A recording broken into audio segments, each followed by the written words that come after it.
Today's verse comes from Paul's letter to the church in Rome, and Romans is Paul's longest letter, and it reveals his theology in its most thorough and in its greatest depth. And the first 11 chapters of Romans are really Paul's theology about God and humanity and sin and Israel and Gentiles and faith and all of that. And then chapters 12 through 15 are more practically how does this theology then lived out in our lives.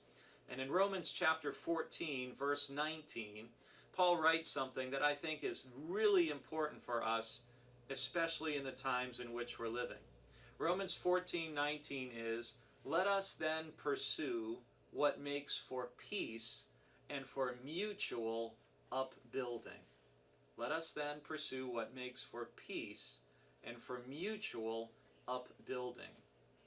I think it's irrefutable to argue that right now we are living in a time when so many people who profess faith in Jesus Christ are engaging in speech and behavior and thinking that does not make for peace or for mutual upbuilding. I know we are in a very divisive and polarized climate in our country, especially when it comes to politics, but that is never ever an excuse not for us as Christians to live out what the Bible teaches us to live. And even when we may have disagreements about policies or about approaches, we are still called to pursue what makes for peace and mutual upbuilding. And so that should really shape what we share, for example, on social media, what we share via our emails and our texting, what we post. And it should shape what we read and what we listen to and what we allow to impact our mind and our thinking and our spirit.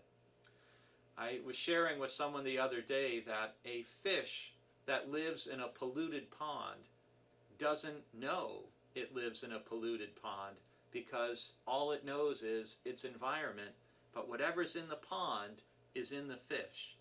We want to make sure that what we're listening to, what we're watching, what we're sharing makes for peace and for mutual upbuilding.